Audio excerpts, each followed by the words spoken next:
हरीश की एक पत्नी थी जो बहुत बोलती थी और वो उसके ज्यादा बोलने से बहुत परेशान था। हरीश को पता चला कि जंगल में एक महात्मा आए हुए हैं। वह अपनी पत्नी को उनके पास लेकर जाता है और कहता है कि मुनिवर कृपा करके आप इसे समझाइए, यह बहुत बोलती है। मेरे मना करने के बाद भी दिन भर इसका मुंह चलता ही रहता है। इसे कितना समझाता हूं कि कम बोलाकर चुप रहना सीख, लेकिन नहीं, और हर बार इसकी वजह से लड़ाई होती है। महात्मा मुस्कुराए और बोले, मैं तुम्हें इस बात को एक कहानी की मदद से समझाता हूं। मेरा गुरु का एक शिष्य था जो बहुत बोलता था। वह हर समय इधर उधर की बातें करता था और कभी शांत नहीं रहता था। जब वह दान लेने के लिए जाता तो हर घर से एक नई कहानी लेकर आता और आश्रम के दूसरे शिष्यों को सुनाता, और एक शिष्य की दूसरे से बुराई करता, चुगली करता और दूसरों के सामने अच्छा बनने का प्रयास करता और खुद के मुंह से ही खुद की तारीफ करता रहता और हमेशा खुद को गुरु के सामने सबसे बुद्धिमान और उत्तम साबित करने का प्रयास करता। वह खुद को सभी शिष्यों से अलग और श्रेष्ठ मानता था। उसका कहना था कि मैं एक अमीर घर का बालक, अगर मैं चाहता तो एक आरामदायक और सुविधाओं से भरा जीवन जी सकता, लेकिन मैं वह सब छोड़कर यहाँ आ गया क्योंकि मुझे खोज करना खुद को जानना है, जीवन को जानना है। एक दिन गुरु ने आश्रम के सभी शिष्यों को बुलाकर कहा, आप सभी को अगले 1 महीने के लिए कोई न कोई संकल्प लेना होगा। इससे आपकी संकल्प शक्ति मजबूत होगी और आप में आत्मशक्ति का संचार होगा।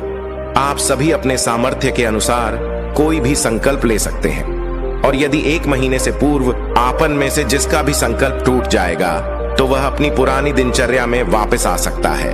सभी शिष्यों ने अपनी अपनी शक्ति के अनुसार संकल्प लिए और गुरु को अपने अपने संकल्प के बारे में बताकर वहां से चले गए। लेकिन वह शिष्य जो खुद को सबसे अलग दिखाना चाहता था, वह सीधे गुरु की कुटिया में पहुंच गया और बोला, मैं कोई छोटा मोटा संकल्प नहीं लेना चाहता, बल्कि खुद की ही जैसे एक और महान संकल्प लेना चाहता हूं। कृपया आप ही बताएं, मुझे क्या संकल्प लेना चाहिए। उसकी यह बात सुनकर गुरु मुस्कुराए और बोले, क्या तुम मेरे द्वारा दिए गए संकल्प को पूरा कर पाओगे? क्या तुम्हारे लिए उसे पूरा करना संभव होगा? शायद नहीं, वह तुम्हारे लिए संभव नहीं। तुम उसे पूरा नहीं कर पाओगे, इसीलिए तुम खुद ही कोई संकल्प ढूंढो। शिष्य ने कहा, नहीं गुरुदेव, आप जो भी संकल्प मुझे देंगे मैं जरूर उसे पूरा करूंगा। गुरु ने कहा, ठीक है, तो तुम अगले 1 महीने तक चुप रहो, मुंह से एक शब्द भी नहीं निकालोगे। यही है तुम्हारा संकल्प। शिष्य ने कहा, गुरुदेव, यह भी कोई संकल्प है? यह तो बहुत ही आसान है। आप कोई संकल्प दीजिए जो मेरी योग्यता के बराबर हो। गुरु ने कहा, पहले तुम इस संकल्प को तो पूरा करके दिखाओ। शिष्य ने गुरु की बात मान ली और वह उसी समय चुप हो गया और पलटकर कुटिया से बाहर चला गया। उसे चुप रहना बहुत आसान लग रहा था। उसने एक दिन तो जैसे तैसे चुप रहकर काट लिया, लेकिन दूसरे दिन से उसके मन में ना बोलने का बोझ बढ़ने लगा, और तीसरे दिन उसे भारीपन महसूस होने लगा, और चौथे दिन उसके अंदर एक अजीब सी बेचैनी होने लगी, क्योंकि आसपास आश्रम के सभी शिष्य एक दूसरे से बातें कर रहे थे। वह भी अपना पक्ष उनके सामने रखना चाहता था, उनकी बोलती बंद कर देना चाहता था, लेकिन उसका संकल्प उसके आगे आ रहा था। इसलिए वह पूरे दिन सिर्फ और सिर्फ आंखें बनाता। किसी तरीके से कुछ दिन और बीते और वह शिष्य बीमार पड़ गया।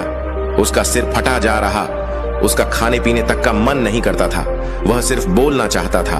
वह गुरु के पास गया और उनके सामने बैठकर लिखकर उन्हें बताया, गुरुदेव, मैं बोलना चाहता हूं, बिना बोले मुझे सांस नहीं आ रही है, मेरा दम घुटता जा रहा है, मैं अंदर ही अंदर पागल हुआ जा रहा हूं, मैं क्या करूं?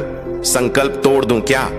यह पढ़कर गुरु मुस्कुराए और बोले, मैं संकल्प तोड़ने के लिए नहीं होते, लेकिन जो अपने संकल्प को पूरा कर लेता है वह अपनी आंतरिक शक्ति को बढ़ाता है, और जो अपनी आंतरिक शक्ति को बढ़ा लेता है वह समाज और जागृति की राह पर आगे बढ़ जाता है। संकल्प का लेना भी तुम्हारे हाथ में था और इसे तोड़ना भी तुम्हारे हाथ में है। तुम्हारे बहुत से भाई अपने संकल्प को तोड़कर अपनी पुरानी दिनचर्या पर वापस आ चुके हैं। अगर तुमसे नहीं हो पा रहा तो तुम भी संकल्प तोड़कर अपनी पुरानी दिनचर्या पर वापस जा सकते हो। लेकिन याद रहे, अगर आज तुम इस छोटे से संकल्प को नहीं संभाल पा रहे हो तो तुम अपनी बाकी की पूरी जिंदगी को कैसे संभाल सकोगे? बाकी फैसला पूरी तरह से तुम्हारे हाथों में है गुरु की। यह बात उस शिष्य के दिल में चोट कर गई। वह बिना कुछ बोले वहां से वापस चला गया और खुद को अपनी कुटिया में बंद कर लिया। केवल अपने जरूरी कामों के लिए ही कुटिया से बाहर निकलता, बाकी सारे समय कुटिया के अंदर ही बैठा रहता। काफी दिन बीत चुके थे और आश्रम के लगभग सभी शिष्यों का संकल्प अब तक टूट चुका था, लेकिन उसका संकल्प अभी भी जारी था। संकल्प लेने के बाद से अब तक उसने एक शब्द भी नहीं बोला। सारा आश्रम हैरान था कि इतना बोलने वाला इंसान चुप कैसे हो सकता है। 15 दिन बीतने के बाद वह दोबारा अपने गुरु के पास गया और लिखकर बताया, हे गुरुदेव, मैं बाहर से तो चुप हूं, लेकिन मेरे भीतर बहुत सी आवाजें हैं, बहुत सी चीख पुकार और शिकायतें हैं। मैं अंदर ही अंदर बात करता रहता हूं। मेरा मन तरह तरह के प्रश्न पूछता है। मैं बाहर से जितना मोर, भीतर से उतने ही शोर शराबे से भरा हूं। क्या इस तरह से मेरा संकल्प अभी भी है? गुरु ने कहा, तुम्हारा संकल्प अभी भी जारी है, लेकिन जब तक लोगों की ये आवाजें तुम्हारे कानों में पड़ती रहेंगी, तुम्हारा मन बोलता रहेगा, क्योंकि इसे तो आदत है। तुम भले ही बाहर से चुप रहो, लेकिन तुम अंदर ही अंदर बोलते रहोगे। तुम्हें इन बातों से, इन आवाजों से दूर जाना चाहिए। शिष्य गुरु को प्रणाम कर वहां से चला जाता है और सुबह होते ही अपनी कुटिया छोड़कर जंगल की तरफ चला जाता है। कई दिन बीत जाते हैं, संकल्प का समय भी पूरा हो जाता है, लेकिन शिष्य लौट कर नहीं आया। आश्रम में सभी को डर था कि कहीं जंगली जानवर ने उसे खा ना लिया हो। इस बीच उसे ढूंढने की बहुत कोशिश की गई, लेकिन वह कहीं नहीं मिला। गुरु भाइयों ने मान लिया था कि जंगली जानवरों ने उसे अपना शिकार बना लिया है, लेकिन गुरु को ऐसा नहीं लगता। एक दिन आश्रम का एक अन्य शिष्य गुरु के पास आया और बोला, गुरुदेव, हमारे उस अधिक बोलने वाले भाई के साथ क्या हुआ होगा? क्या जानवर ने उसे मार दिया होगा? गुरु ने कहा, हो सकता है कि जानवरों ने उसे अपना शिकार बना लिया हो, लेकिन उसके न लौटने की एक दूसरी वजह भी हो सकती है। शायद उसे वह मिल गया है जिसके लिए वह गया था।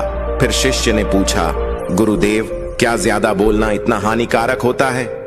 गुरु ने कहा, इंसान के जीवन के बहुत सारे दुखों में से एक दुख यह भी है कि वह कभी चुप नहीं रह सकता, हमेशा कुछ ना कुछ बोलता ही रहता है। सिर्फ हमारे बोलने के कारण हमारे आधे से ज्यादा दुख पैदा होते हैं। हम में से कोई भी चुप नहीं रहना चाहता। हम दर्द सामने वाले को सुना देना चाहते हैं। जो भी हमारे मन में है सब निकालकर उसके मन में बैठा देना चाहते हैं। उसे समझा देना चाहते हैं कि देख, तू गलत है और मैं सही। इस तरीके से सुनने और सुनाने का यह काम जिंदगी भर चलता रहता है, लेकिन इस नासमझी में हम अपना समय, अपना जीवन, अपनी समझ और सबसे महत्वपूर्ण कीमती पल जो दिए जा सकते हैं, जिनको अनुभव किया जा सकता है, जिनमें आनंद को प्राप्त किया जा सकता है, यह सब खो देते हैं। लेकिन इसके बदले हमें मिलता क्या है? कुछ नहीं, सब व्यर्थ और बर्बाद हो जाता है। शिष्य ने पूछा, तो फिर इसका समाधान क्या है? गुरु ने कहा, पूरी जागरूकता के साथ अपने विचारों को देखना, यही एकमात्र तरीका है। सारी मानसिक समस्याओं का वर्तमान में रहकर चिंतन करना, पूरी जागरूकता के साथ अपना काम करना जिंदगी में चमत्कारिक बदलाव ला देता है। उसके बाद अब शिष्य गुरु से अपने प्रश्नों का उत्तर पाकर उनको प्रणाम करके वहां से चला गया। उस शिष्य को आश्रम छोड़कर गए 3 महीने का समय बीत चुका था, लेकिन उसकी कोई खबर नहीं मिली। अब तक तो सभी गुरु भाइयों ने भी उसके वापस लौटने की उम्मीद छोड़ दी, लेकिन एक दिन वह आश्रम लौट आता है। लेकिन अब वह नहीं था जो यहां से गया था, कुछ और ही बनकर वापस आया था। उसके अंदर एक गजब का बदलाव महसूस किया जा सकता था। उसके चेहरे पर एक गजब का ठहराव था। आश्रम में आते ही सभी गुरु भाइयों ने उसे चारों तरफ से घेर लिया और बातें करने लगे। वह भी अपने गुरु भाइयों से बातें करने लगा। उससे बात करने वाले सभी ने यह अनुभव किया कि अब वह पहले जैसा उतावला और बातूनी नहीं रह गया था। उसके मुंह से एक एक शब्द बहुत ही सुलझे हुए और मधुरता के साथ निकल रहे थे। थोड़ी देर तक गुरु भाइयों से बात करने के बाद सीधा गुरु की तरफ चला गया। उसने गुरु के चरण छुए और कहा, गुरुदेव, क्या मैं अब भी मौन हूं? क्या अब भी मेरा संकल्प जारी है? गुरु ने कुछ देर तक शिष्य की आंखों में बड़े ध्यान से देखा और कहा, तुम अब भी मौन? तुम्हारे मुंह से एक भी शब्द निकल नहीं रहा और तुम्हारा संकल्प अभी भी जारी है।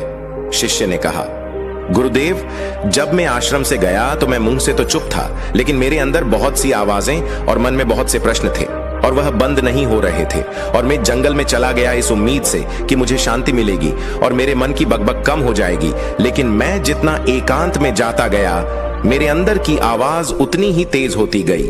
भीतर की पुरानी से पुरानी आवाज सुनाई दी। तब जाकर मैंने महसूस किया कि मैं कितना गलत कर रहा था। जब मैं अपने परिवार वालों और दोस्तों और गुरु भाइयों को बुरा भला कहना था, तो उस समय मुझे लगता था कि मैं सही कह रहा हूं। जब मैं गुरु भाइयों की एक दूसरे से चुगली करता था, उनका मजाक बनाता था, तो मुझे यही लगता था कि मैं उनसे बेहतर हूं और मैं सही कर रहा हूं। लेकिन उस दिन मैंने पहली बार महसूस किया कि मैं कितना गलत था। काफी दिनों तक ये आवाजें, ये शिकायतें मेरे अंदर चलती रहीं। लेकिन धीरे धीरे करके एक दिन ये सारी आवाजें मेरे अंदर से समाप्त हो गईं। अब मैं भीतर से भी मौन हो गया हूं। उस घने जंगल में बाहर से बोलने वाला कोई था नहीं और भीतर भी कोई आवाज बची नहीं थी। और मैंने उस दिन पहली बार मौन का सही अर्थ समझा। मेरे चारों तरफ बहुत ही शांति थी। हालांकि अभी भी कुछ आवाजें आ रही थीं जो पहले भी आती थीं, लेकिन मैं उन्हें सुन नहीं पाता था। अब वह सभी आवाजें मुझे स्पष्ट रूप से सुनाई दे रही थीं। हवा के चलने की आवाज, चिड़ियों के चहकने की आवाज और बहते हुए पानी की आवाज, ये सभी आवाजें मैंने पहली बार होशपूर्वक सुनी। अपने चारों तरफ इतनी शांति मैंने पहले कभी महसूस नहीं की थी। इस शांति को भंग करने के लिए मैंने पहली बार अपने मुंह से कोई शब्द निकाला। मैं चिल्लाया, हे ईश्वर, ये कैसी शांति है? सब कुछ इतना शांत क्यों है? ऐसा क्या हो गया? लेकिन मेरे चिल्लाने के बाद भी शांति भंग नहीं हुई। सब कुछ पहले जितना ही शांत था, बाहर भी और भीतर भी। हे गुरुदेव, मैंने अपने गुरु भाइयों से बात की, मैंने आपसे बात की, मैं बोल रहा हूं, मैं चल रहा हूं, मैं सब कुछ देख रहा हूं, लेकिन मैं अपने भीतर एकदम एकांत में मौन हूं। मैं भीड़ में होता है तब भी भीतर से अकेला एकांत में होता हूं। जब मैं खुद में भी शोर करना चाहता हूं तब भी मैं एकांत में होता हूं। अब सब दिखाई पड़ने लगा है, सब सुनाई पड़ने लगा है। गुरु ने कहा, जब तक हम बाहर की तरफ बोलते रहेंगे, भीतर अशांति ही रहेगी। लेकिन जिस दिन हम भीतर की तरफ मुड़ जाएंगे, तब हमारे मुंह से कुछ नहीं निकलेगा। हम शांत ही रहेंगे। दुनिया में जितनी भी बुराइयां हैं, ज्यादातर हमारे बोलने से ही उत्पन्न होती हैं, क्योंकि हम चुप रहना नहीं चाहते। जितनी जरूरत है उससे कहीं ज्यादा हम बोलते हैं। हम सामने वाले को सुनना नहीं चाहते, बल्कि उसकी बोलती बंद कर देना चाहते हैं। उसे समझा देना चाहते हैं कि मैं कौन हूं, मैं क्या कर सकता हूं। और यही हमारी जिंदगी का मकसद बनकर रह जाता है। हमारी सारी ऊर्जा व्यर्थ के बोलने में ही बर्बाद होती रहती है। ऐसे ही समाज में लोगों का जीवन दुखों से भर जाता है, जो हमेशा एक दूसरे को सुनाने में लगे रहते हैं। कभी भी एक दूसरे को सुनना नहीं चाहते, समझना नहीं चाहते और चुप रहना तो उन्होंने कभी सीखा ही नहीं, क्योंकि चुप रहना उन्हें छोटा महसूस करवाता है। दुनिया की सभी लड़ाइयों का कारण हमारा बोलना ही है। इसीलिए हमें सिर्फ उतना ही बोलना चाहिए जितना जरूरी है, क्योंकि व्यर्थ का बोलना अपनी ऊर्जा को नष्ट करना है और ये बोलना ही हमें कभी अपने भीतर की ओर लौटने नहीं देता है। ये हमें बाहर की ओर ही खींच कर रखता है, और बाहर है ही क्या इस संसार के अलावा। लेकिन अगर अपने भीतर के संसार को मोड़ना है तो इस मुंह को बंद ही रखना चाहिए। इसीलिए जितने भी बुद्ध हुए, आत्मज्ञानी हुए, सभी एकांत की ओर भागे, ताकि उन्हें ज्यादा ना बोलना पड़े, ज्यादा सुनना ना पड़े। वह एकांत में रहें और शांत रहें, जिससे आसानी से भीतर की यात्रा कर पाएं। लेकिन अगर कोई चाहे तो इस संसार में रहकर भी एकांत में रह सकता है, शांत रह सकता है। लेकिन इसके लिए उन्हें अपनी ऊर्जा बचानी होगी, जिसे वह अब तक अपने व्यर्थ के शब्दों में बर्बाद